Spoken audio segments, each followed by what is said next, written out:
네, 안녕하세요. 승승장구 2%입니다.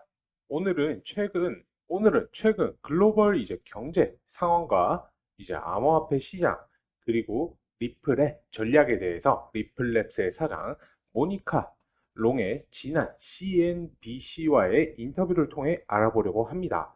이번 영상은 2부이고요. 지난 1부 영상 못 보신 분들 같은 경우에는 제가 영상 더보기란에 링크를 달아놨으니까요. 1부 영상도 꼭 챙겨보시길 바라고요. 내용이니만큼 절대 의역과 오역 있으면 안 되어서 영상 제작하는 데 오랜 시간 걸렸습니다. 그리고 영상 마지막 부분에 요약과 그 다음에 정리까지 도와드렸으니까요. 끝까지 시청을 해 주시고요. 고생했다고 구독과 좋아요, 알람 설정 한 번씩 부탁을 드리면서 다른 건 몰라도 좋아요는 꼭 한 번씩 눌러주세요. 여러분들의 좋아요가 제가 영상을 제작하는데 정말 큰 힘이 됩니다. 그럼 영상 시작하시겠습니다. XRP is the digital asset associated with the XRP ledger as well, and that's used in some of your products as well, right? Yeah, that's right. You use that. Let's get into the bigger picture first as well, Monica. So I want to talk to you about the stable coin you've launched, about the real world asset tokenization, but we have to, I guess, talk about the macro first. And it's been such a fascinating time, I think, for financial markets globally, and this includes the crypto industry as well. There's two T's dominating the market: Trump and tariffs, and this has caused volatility globally and in every asset class, including cryptocurrencies as well. What is the view from the industry right now towards what's happening geopolitically, and what impact that's having on your world?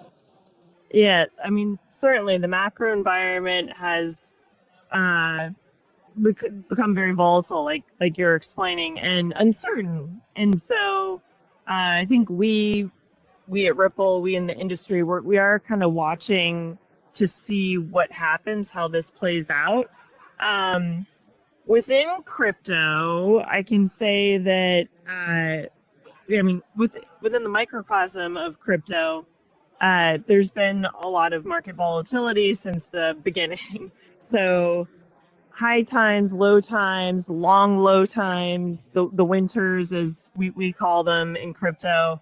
And the technology is here to stay. And so especially a Ripple, we really take the long view of build. Like, if we build things that solve problems and there's real utility behind it, then, everything else kind of sorts itself out. Yeah. Are there any risks at the moment that you see that may spark another crypto winter, or do you think the industry is on a lot more solid footing than it was when we saw the sort of last downturn?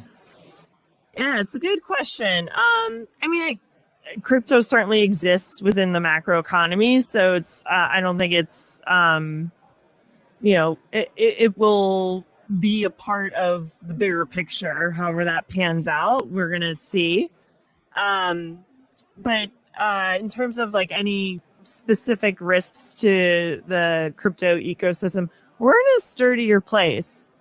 If I think about the triple S crisis, the crisis from a couple years ago, with the banks,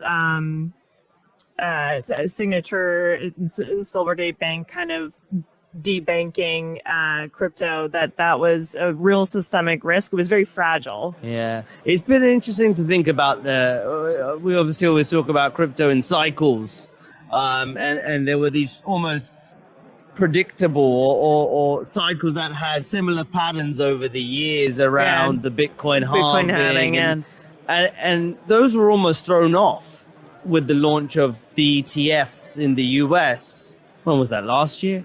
Yeah, feels long. So, with the launch of the ETFs, almost threw off this whole cycles. And it's interesting to think whether those cycles now that we sort of have been used to in the crypto world have changed. Whether we see those past cycles again, I don't know. That's a really good insight. Yeah. And that's a big marker of industry maturation. Yeah. The ETFs. The presidency in the US is interesting for multiple reasons, but specifically, I think, to your industry, because it was on a very pro-crypto campaign that President Donald Trump ran on, and he promised a lot of things during that campaign as well. But there is a sense now that we've had some sort of high-profile business leaders come out and, you know, be critical of the way the president has acted in the first few months because it may be harming business. Is there a sense of that at the moment in the crypto industry, or are they still pretty supportive? I think for the crypto industry, what we've seen is you know, a new guard at the SEC that went from rulemaking through enforcement. I don't even know if you could call that rulemaking. It felt kind of like whack-a-mole. So the new SEC administration kind of walking back a lot of those enforcement actions or just dropping them. And then we see things like SOB 121, which was this accounting bulletin. It just made it really hard for banks to hold digital assets. And so with that going away, banks are now really engaging with our industry around digital asset services, which is a good thing. And then we also see Congress, kind of both sides of the aisle, coming together around legislation for stablecoins, which we see as really important because the U.S. market had been very closed off to this whole part of the industry, and it's the biggest economy, biggest capital market in the world. So it's an important player on the field. Do you think this year you'll see a bit more regulatory clarity for your industry, or at least certain parts of the industry, given this slightly more focus on rulemaking around things like stablecoins and other parts? Yeah, I do. I think so. I'm optimistic. And I hope that continues to be the case in all parts of the world. Can I get your take on something that has happened in the first 3 months, which is crypto strategic reserve in the US? Obviously, there was a lot of confusion over it, what assets might be in it, whether they'll be buying new Bitcoin, etc. But ultimately, has this been something positive or kind of slightly underwhelming? I think it's positive. I think it's a big deal for, any government, certainly a G20 government like the U.S., to just validate the legitimacy of the asset. I think that more than anything is what I took away from it. Yeah. Have there been any conversations from Ripple around including XRP in that crypto strategic reserve going forward? I think, I know what, Trump's announcement was. He did cite Xrp as one of the many assets that they would be looking to include. I think, from our standpoint, and our CEO, Brad, has been pretty consistent saying he just wishes for the U.S. government, all governments, to create a level playing field for all crypto assets. You mentioned the Securities and Exchange Commission earlier in the U.S., and you had a very long-standing legal battle with them. Those issues have gone away now. What does that mean for Ripple?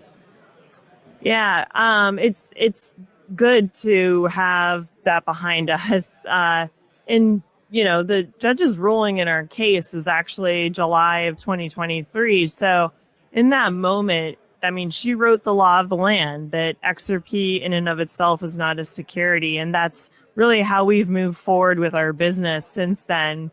The appeal outstanding obviously created some level of uncertainty, but we felt really, really good about her ruling, that it made a lot of sense. And so it's just nice to now have that off the table and done with. 네, 앞선 영상 잘 보셨을까요? 그럼 요약 정리 도와드릴 수 있도록 하겠습니다. 요즘 이제 글로벌 금융시장 그리고 암호화폐 시장 모두 굉장히 큰 변동성을 겪고 있습니다. 특히 이제 두 가지 키워드가 시장을 흔들고 있는데요. 바로 트럼프와 관세입니다. 이제 이런 불확실성 속에서도 리플을 포함한 암호화폐 업계는 사실 이런 변동성에 꽤나 익숙합니다. 초창기부터 극심한 상승과 하락을 반복해 왔었으니까요. 그래서 리플은 시장 상황과 관계없이 실질적인 유틸리티를 만들어내자라는 장기적인 관점을 계속 유지해 왔습니다. 또 한 가지 중요한 점은 업계의 기반이 과거에 비해서 굉장히 튼튼해졌다라는 겁니다. 몇 년 전만 해도 시그니처나 실버게이트 같은 은행들이 암호화폐 기업과 거래를 끊어버리는 디뱅킹 사태가 있었죠. 그에 비해서는 시스템적으로 훨씬 더 안정적인 상태입니다. 그리고 시장 사이클에도 굉장히 흥미로운 변화가 있었습니다. 이제 기존에는 비트코인 반감기 같은 주기를 중심으로 암호화폐 시장이 움직였었는데요. 2024년에 비트코인 현물 ETF가 승인이 되면서 이런 패턴이 완전히 흔들렸습니다. 이거는 또한 점점 암호화폐 산업이 성숙 단계에 접어들고 있는 신호로 볼 수가 있고요. 이제 정치적으로 변화도 있었습니다.